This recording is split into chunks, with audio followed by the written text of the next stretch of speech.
Hello friends, నేను రాజు గారు. వైఎస్ఆర్సీపీ నాయకులు మేము మారమంటున్నారు.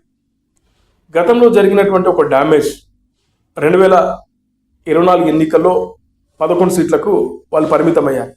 అయినా కూడా వైఎస్ఆర్సీపీకి సంబంధించినటువంటి నాయకులు కానీ, కార్యకర్తలు కానీ, ముఖ్యంగా అధినాయకుడు కూడా దీని నుంచి పాఠాలు నేర్చుకోకపోవడం అనేది చాలా చాలా విచారకరం. ఎందుకంటే గత కొన్ని రోజుల నుంచి ఈ కూటమి ప్రభుత్వం అధికారంలోకి వచ్చినప్పటి నుంచి మనం చూస్తూ ఉంటే వీళ్ళలో ఎలాంటి మార్పులు లేవు. అదే పాత ధోరణే.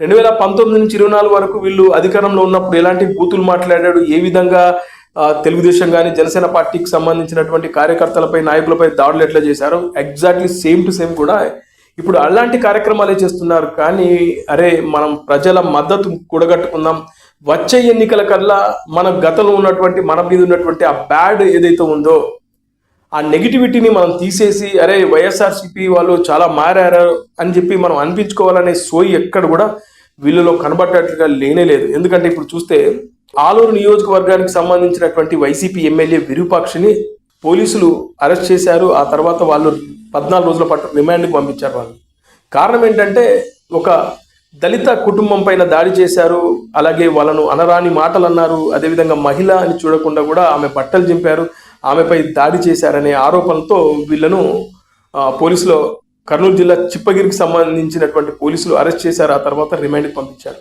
అయితే వైఎస్ఆర్సీపీ ఈ విషయంలో ఏ విధంగా డిఫెండ్ చేస్తుందంటే, మేము ఎవరైతే బాధితులు ఉన్నారో వాళ్ళ పక్షాన వాళ్లకు మద్దతుగా ఉండేందుకు, వాళ్ళను పరామర్శించేందుకు మేము అక్కడికి వెళ్ళాము. అయితే మాపైనే దాడి చేశారు, మమ్మల్ని అరెస్ట్ చేశారు అని చెప్పేసి వాళ్ళు వైఎస్ఆర్సీపీ వాళ్ళు డిఫెండ్ చేస్తున్నారు. అయితే అక్కడ ఆ దళిత కుటుంబాన్ని రాజకీయ కక్షల కారణంగా వాళ్ళపై దాడులు జరిగాయి, వాళ్ళని కొట్టారనేది వినబడుతున్న మాటలు.